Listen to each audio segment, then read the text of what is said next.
Susan, how are you doing today? I'm doing well, Deanna. How are you? Great. I thank you for joining me for just a minute. I had an idea and I wanted to ask you about it.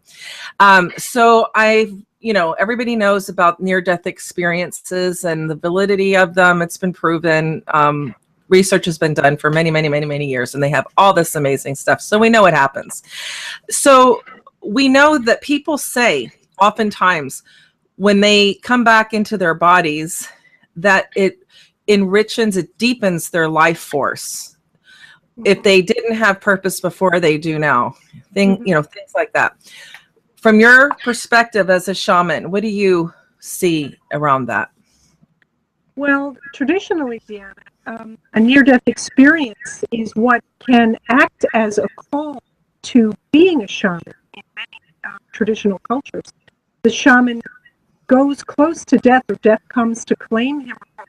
And when he or she comes back, they realize that they're called to something much more powerful in their lives, very similar to what you just said, so that they begin to align themselves with working with the life force, bringing life and healing and being in the moment and being fully alive to people, bringing people back from what might be, death in life, not living a fully realized life. That's frequently the call to shamanic practice, going into the realms of the dead and coming back. So the shaman works in the spiritual realm of between this life and the next life. Right. Is that right? And also in the realms of the dead, frequently there are souls who have passed, who don't know it, stuck here in this world, and they will escort them or call beings who will work with them, even though they're disembodied at this point. So we work with the living and the dead. So being this close to the veil and to the realm of the next life, as a end of life practitioner, many people they're not a shaman, they're not doing shamanic work. I never was conscious of shamanic work and all the time that I've been doing end of life work at the bedside. So what do you have anything that comes to mind that for a practitioner who is on a different path spiritually, is there a shamanic principle or technique or something to be mindful of as a human being in this side of life, being so close to the veil and all that grief that people in the family are going through and the person taking off? I feel there's a lot of, we're not guided in the end of life industry on how to care for our own spirit in the midst of this power. This is very powerful. And even if you don't acknowledge it, even if you're, say, even an atheist or somebody who doesn't believe in spirit, or you have a certain idea what happens next, it's still a powerful place to be. Absolutely. And I don't hear any death workers in hospice that I have known talk about how the impact of that on their life. Right. It's like you're I think of it as standing at the doorway to the mystery. Like, we don't know what happens. We have an idea from the near-death experiences of stories that people tell, but we really don't know what happens next. So there's a lot of fear and awe that we experience as people release into the mystery. And one of the things that we work with shamanically is helping people to release their attachments to physical life. And I think of it as being able to guide them to the extent that it's possible with any particular individual to finding peace within themselves. The more attached you are to people and their grief, to your family, or the more you're attached to regrets that you have about your life, or fear of judgment about things that you've done, the less likely you are to make a peaceful transition, so that we work with people to help them release some of these attachments that can hold them here spiritually after their bodies have dropped. Does that make sense? Oh, totally. Totally. But what I'm getting at, but I didn't even ask you about this before to think about it, but what I'm thinking about is when the person, the practitioner, is this close to the other world, this world, the other world, it's like you're in both worlds. Right. Now, regardless of your belief system, you're affected. Oh, I see. You're asking about me. Okay. Yeah. So regardless of your, like, anybody's belief system, any hospice nurse, any hospice chaplain, any hospice social worker, any volunteer caregiver, right? Mm-hmm. Any doula, midwife who's doing this work, regardless of their belief system. I mean, there's a doula that was written up in a big article. Everybody loved it. She states she's not a spiritual. She doesn't feel like she spiritually addresses things. She doesn't want to. She doesn't operate there. She's still affected when she's at the bedside. Mm-hmm. It's just the way it is. It's just the way it is. So is there anything like secular, or that it's a principle like that we can take, a death worker can take with them to protect them, or to at least acknowledge and honor that power that they're in, that is accumulating on them? It's you're in something so powerful, whether you acknowledge it or not. Mm-hmm. I feel can be damaging to the death worker. Do you? If they don't, if they don't acknowledge it, if they don't work with it, they might get lost in it. They could, I don't know. I might not be being clear. No, I get what you're saying. It's interesting though, because I've never done any work like this from a secular perspective, and my experience of being between the veils is that there is so much love that is waiting for us on the other side. That, to me, the more I do this work, the more awe and love and lack of fear that I feel. My body feels afraid, of course, because my body's job is to stay alive. But my spirit has no fear at all. So for people to not get worked on by this mystery, I think, is to realize that they're standing at the doorway of the unknown. It's like before they're born, you know, they're coming into a body. And we understand from working, you know, from being alive, what happens when you're born. We just aren't aware of what happens on the other side. But I think really just to understand that death is a part of the cycle. It's that downtime cycle. And everything, if we look at cycles of nature, everything comes alive, everything grows and flourishes, then everything dies back and recedes. So we just realize it's a natural thing, even though it is, it can inspire awe, because we don't know what happens next. If we just realize that it's part of the way of things, the way of the great wheel. Totally. Yeah, totally. I think what I'm talking about is something completely different that I'm starting to get. No, but you're saying you're doing great. I'm just going, okay, I know what I'm trying to address, but I'm not being clear, and I'm so sorry. I'm sorry, I'm not answering the question. No, we're good. But it's like I wish I would have figured this out before we started talking, but that's okay. It's cool. This is part of the discussion of it all, right? It's right. What you think and stuff. So, okay, let me get it from this way. There's a lot of secondary trauma that death workers, trauma workers, ER nurses, hospice nurses, chaplain, social workers, that they have. There's like a buildup over time of being in this much heavy grief and being between the veil and all that. You see what I mean? I'm thinking, my goodness, that's what I'm wondering about, is that I keep talking to people. I have a lot of nurses call me, and they're telling me they have the craziest things going on with them. And I know it's stress related, and they do too.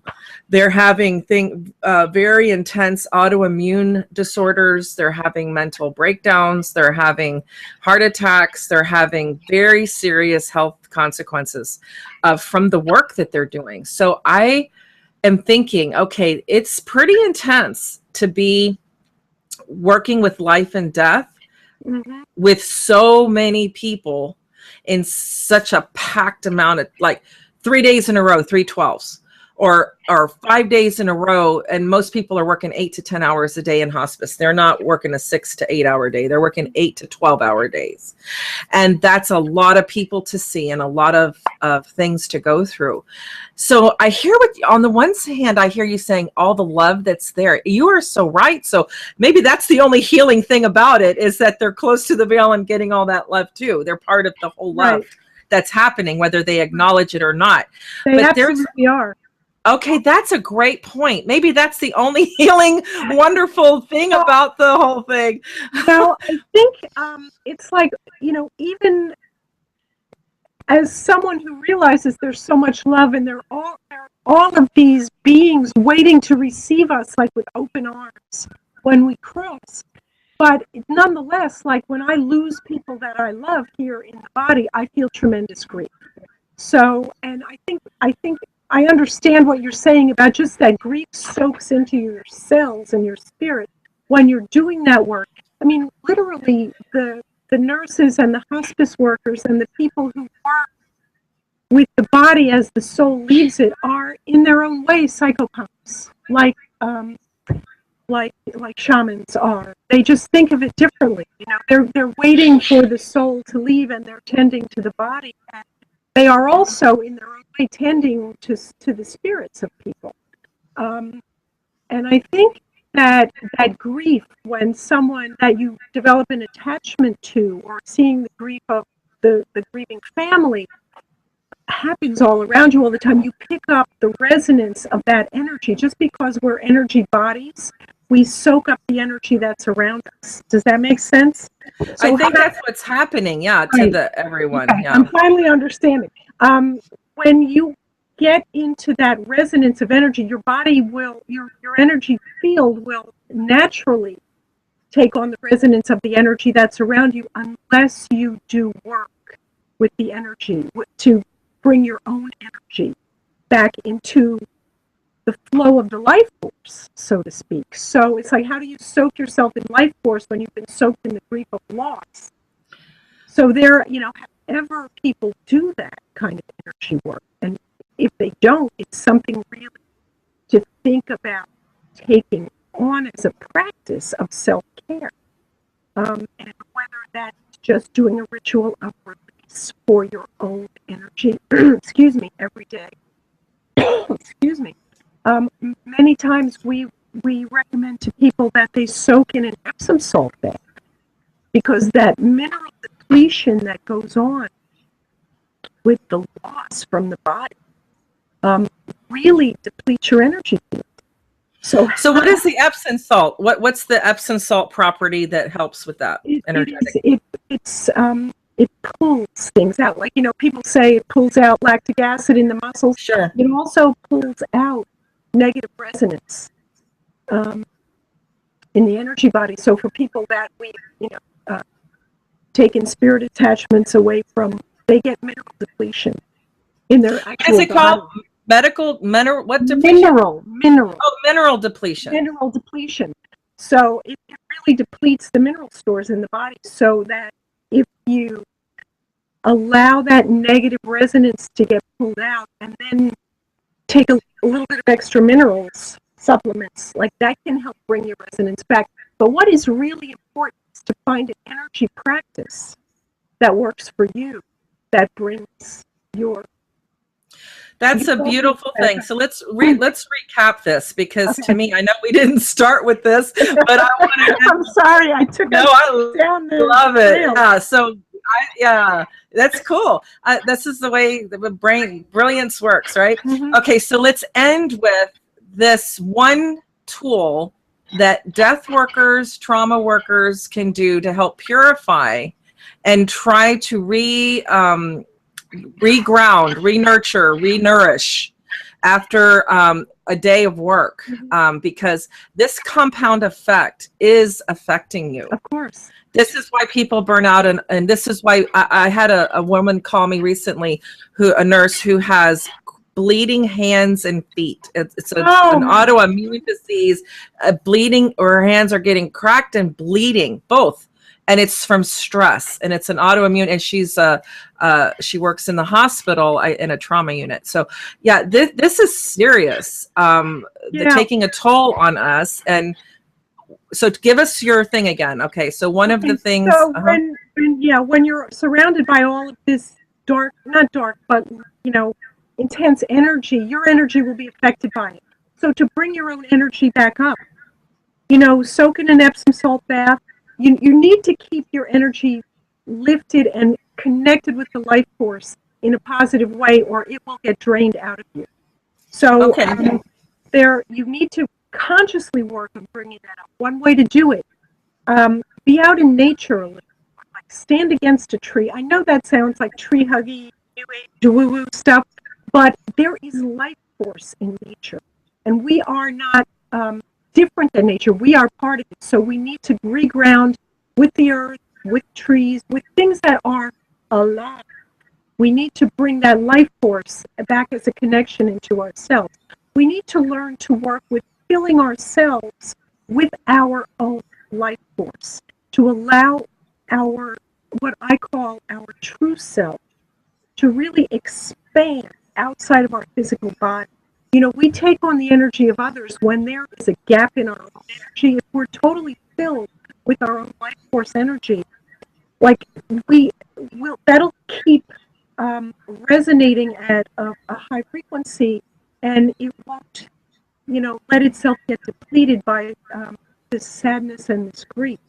So it's important to find a practice that works for you to do that. Perfect. So Makes sense? you gave a great, perfect. And they don't talk about this. They don't talk about this in this. And I've been around oodles and oodles and oodles of people in the end of life industry and in the hospitals, and people aren't talking about this. I think there's an expectation that we're supposed to be tough and handle it, and if you're good and if you're not emotionally fragile, you'll be okay. And then it's like, that's just not the case. There's so many tough, strong people, beautiful, amazing, very wise and loving practitioners who are completely burning out. I don't mean burning out emotional, I don't want to do this work. I think when I know a lot of people hear about burnout, that's not what I'm talking about. People love what they're doing. They just can't anymore because they're physically done. Our bodies will take the hit for us. Things that we sometimes can't process at the emotional level, our bodies will hold that for us. So at a cellular level, they're holding that grief and that trauma that they have to process out. Totally. That's what I'm doing right now. So this has been my journey this year. And I guess that's why it's fully in my consciousness is this happened to me. And I'm on my way out, and I want to be part of shedding light on this too, that it almost feels like, remember back, 20, 30 years ago when it was like so taboo to go to therapy, and that whole campaign for, they did for years about it's like okay to get help or talk to somebody. Right. That's kind of what this feels like. It's like there's a shame to this that I shouldn't have been affected. If you're a good hospice nurse, you would know how to separate yourself. Well, it's, you don't separate yourself from people. I don't feel like that's how you protect. I think, to me, separating and putting a boundary up is just alienating people from me. Well, you can't energetically, you can't separate yourself from it because energy reacts on, your energy, you're energetic, and any energy that's around you is going to impact you. So it's not even about your emotions or your psychological stability. It's about you as an energy body. It's a law of nature, Exactly. right? So there's It's no there you shame. go. There's That's no it. shame. Yeah. You know, Yeah. one particle acts on another particle, and you're made up of particles. So the grief that's around you, which is an energy, is going to hit you unless you can deal with it. So the dealing with it part is how you deal with that hitting the negative, not negative, but the grief of life is normal. Okay. Yes, So it is. I lose somebody, I'm going to grieve. That's normal. Yes. What's not normal is one person dealing with this this kind of energy, 15 to 20 people dying and their families and their whole system every week. That's Sometimes huge. okay, yeah, tell That's me. huge. And that's like, and then you're going to see people 15 to 20, there's a lot of nurses telling me 22 patients a week and their families and all that grief week after week after week. That is so abnormal. I can't even the more I get away from the work, that how I used to do my end of life work, the more I get away from that work, the more I see almost how barbaric. Like one day we're going to look back at this maybe in 50 years or 100 years ago. Can you imagine in the early days of trying to help people? Like, we're doing the best we can trying to help everyone, but can you believe we used to have a nurse in charge of 15 to 20 families? Not Can you believe that? No, and it's really it's almost abusive to Yeah. think about not offering or not having some outlet, some means of self-care that's available to help people recharge or restore themselves. When you put it like that, it's like being constantly bombarded without, let me use this analogy. When I talk to people who come to me for, some kind of healing work, they say, well, I should have done better, I should have done this. And I say, well, when we have an immune system, like a physical immune system, the body knows how to keep germs and things like that out. And yes, anything can overcome the immune system. But if your immune system is not fully functioning, right, you're not eating right, you're not resting right, you're not exercising, you're going to have gaps in it. And so it's much easier for things to come in. Very similar to this heavy, heavy grief energy. If your own life force energy, your own energy of your true self is not fully up and functioning because you don't know how to work with it or you're not consciously working with it, it's going to deplete itself. And this heavy energy is going to bring it down to the level of this energy that you're in the environment all the time. It's like when your immune system's not up and you're surrounded by people coughing and sneezing on the train with the flu, you're going to get it, right? It's going to hit you where you live, in your body, in your energy body. So it's really important to work consciously to keep yourself up energetically. Does that make sense? Totally. Okay. So, I'm sorry, there's a mosquito. Great. That's why I'm keep going like this. Oh, no. That's good. This is great, Susan. This is great. So what we covered today is we talked about near-death experience and being close to the two worlds, being close to helping people go to die and go to the other side. Can increase your life force. And then we're talking about people that are inundated in it, not just people that are actually doing this work day in and day out, like death workers and trauma workers, how they can be completely really hurt by it. Yeah. But it's not the love of what you're like. I love that you said that made that distinction. Is it's not that's causing the trouble. It's the all the energy, the sad and the grief and the heavy and all that. Right. And grief, I've just dealing with loss myself. Grief is a very heavy energy and it takes up a lot of space in your body. So it's really important to work on releasing that energy energetically. It's got nothing to do with psychological stability from my way of understanding. It's got to do with. So what are you doing to do just your personal losing your mom and your aunt? That's a lot. That's two people that you loved and that was part of your life for your whole life. Right. So what are you doing to help with that heaviness personally for your own self? I do a lot of working with the cycles of things, you know. I keep coming back to the cycles of things, but I also allow my grief out. I cry a lot. You know, even 6 months later, I let it process out. I feel the sadness, and then I move on. You know, I feel it. I feel it in my body. I say, okay, this really sucks. This is heavy. This does not feel good. I miss them so much. And sometimes I will just sit there and let myself cry, and then I'll go outside and I will feel the sun on my face, or I'll see the stars at night, and I will just be so, allow that energy to come into me, that feeling of the life force that's all around us.